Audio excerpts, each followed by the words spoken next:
How many in-a-row games are there? Aki, Nine Men's Morris, Shishima, Rota, Mutorare, Megiddo, Pente, Score 4, Connect 4, Gomoku, Cubic, Quarto, Goblet, Toss Across? Well, a lot.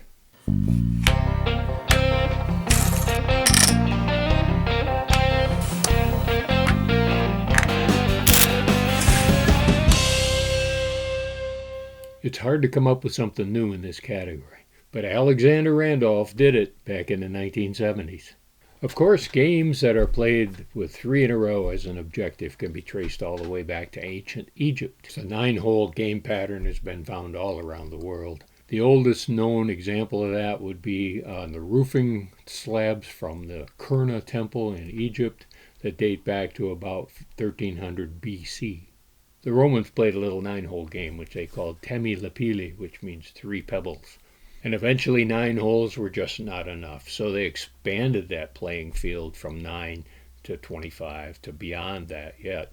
And the games evolved to more than just 3 in a row. Games like Gomoku and Ninku Renju, which expand that in a row challenge even further.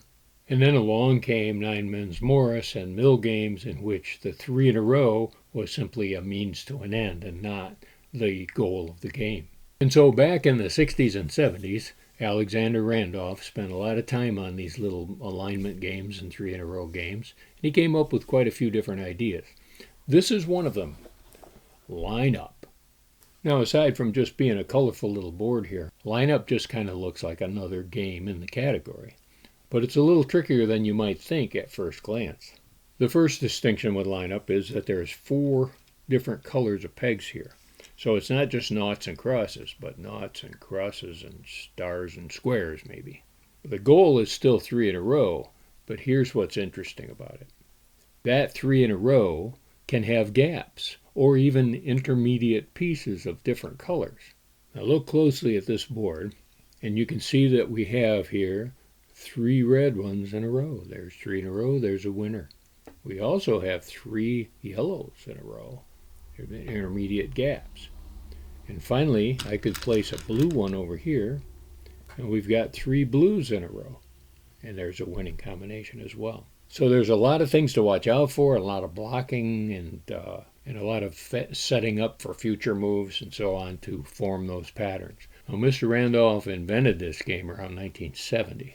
But it wasn't published until 1975 by F.X. Schmidt in Germany. It's a very attractive one with brightly colored stars for the markers. And then Spielbox published a version of it in 1985. And now the NewVenture Games version is coming out.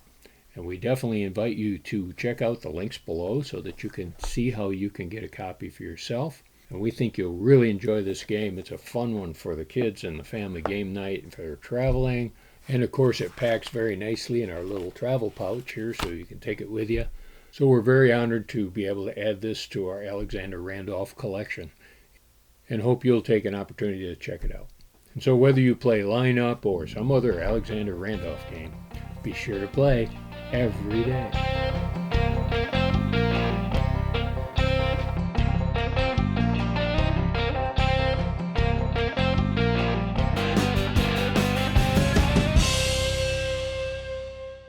Yes, this board game is part of our Alexander Randolph collection, and we're seeking funding to produce this group of 7 vintage titles on Kickstarter this fall 2024. We hope you'll follow the link to our campaign page and help us add these games to your game shelf. As always, thanks for your support.